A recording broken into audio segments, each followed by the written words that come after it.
ಮುಸಲ್ಮಾನರ ಆಸ್ತಿಗಳನ್ನು ಕಬಳಿಸುವುದಕ್ಕೆ ಅವಕಾಶ ಕಲ್ಪಿಸುವ ಅಂಶ ಏನಿದೆ ಇದರಲ್ಲಿ? ಮುಸಲ್ಮಾನರನ್ನು ಸದೆಬಡಿಯೋಕೆ ಮುಸ್ಲಿಂ ಸಮುದಾಯದ ಆಸ್ತಿಯನ್ನು ಸಂಪೂರ್ಣ ಸರ್ವನಾಶ ಮಾಡುವಂಥ ಈ ಬಿಲ್ಲಿಗೆ ಈ ಕಾನೂನಿನ ಸುದ್ದಿಗೆ ಬರಬೇಡಿ ಅಂತ ದೇಶದಾದ್ಯಂತ ನಾವು ಶಾಂತಿಯುತವಾದಂಥ ಪ್ರತಿಭಟನೆಯನ್ನು ಹಮ್ಮಿಕೊಂಡಿದ್ದೇವೆ. ಅಲ್ರಿ, ಇಷ್ಟು ತಿದ್ದುಪಡಿ ಮಾಡಿದ್ದಕ್ಕೆ ಹೊತ್ಕೊಂಡು ಉರಿತಾ ಇದೆ. ಕೆಲವು ಮಂದಿ ಕಿಡಿಗೇಡಿಗಳು ಇರ್ತಾರೆ.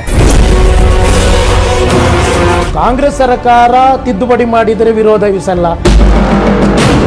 8,72,328 ವಕ್ಫ್ ಪ್ರಾಪರ್ಟಿಗಳು ಭಾರತದಲ್ಲಿ. ಎಷ್ಟು ಆಸ್ತಿಗಳಿಗೆ ವಕ್ಫ್ ಹತ್ರ ಸರಿಯಾದ ದಾಖಲೆಗಳು ಇರಬಹುದು?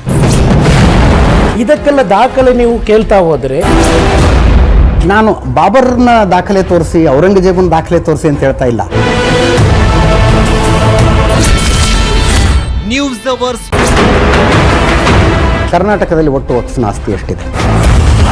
1,20,000 ಎಕರೆ ಇದೆ. ನಮ್ಮ ಕೈಯಲ್ಲಿರೋದು 27,000 ಎಕರೆ ಮಾತ್ರ. 98% ಇಲ್ಲಿ ಕಬಲಿಕೆದಾರರು ಮುಸಲ್ಮಾನರು. ಚೆನ್ನಾಗಿ ತಿಂದಿ ತೇಗಿದ್ದಾರೆ. ಸಿವಿಲ್ ಡಿಸ್ಪ್ಯೂಟ್ ಬಂದಾಗ ಸಿವಿಲ್ ಕೋರ್ಟ್ಗೆ ಹೋಗಬೇಕು. ವಕ್ಫ್ ಬೋರ್ಡ್ನ ಜೊತೆಗೆ ಬಂದಾಗ ಟ್ರಿಬ್ಯುನಲ್ಗೆ ಬರಬೇಕು. ಇದು ಯಾಕೆ? ದೇವೇಗೌಡರು ಹೆಚ್ಚು ಮೀಸಲಾತಿ ಕೊಟ್ಟಿದ್ದು ಮುಸಲ್ಮಾನರಿಗೆ ಅಂತ ಜ್ಞಾಪಕ ಇರಲಿ. ದೇವೇಗೌಡರು ಈ ವಿವಾದಿತ ಮುಸಲ್ಮಾನರ ವಿರೋಧಿ. ಪಾರ್ಲಿಮೆಂಟ್ ವಫ್ತಿಗೆ ಸೇರಿದ್ದು ಅಂತ ಹೇಳ್ತಾರೆ. ವಿಧಾನಸೌಧನು ವಕ್ಫ್ ಆಸ್ತಿನೇ, ದೇವರ ಸೊತ್ತುರೆ ಅದು.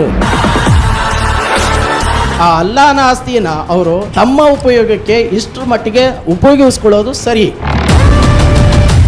ಬಿಲ್ ಬರೋಕೆ ಅದೊಂದು ಕಾರಣ ಆಗಿದ್ರೆ ನಾವೆಲ್ಲರೂ ತಪ್ಪುಗಾರರೇ. ಅದು ನ್ಯೂಸ್ ಅವರ್ ಸ್ಪೆಷಲ್ ಇಂದು ರಾತ್ರಿ 8:30ಕ್ಕೆ.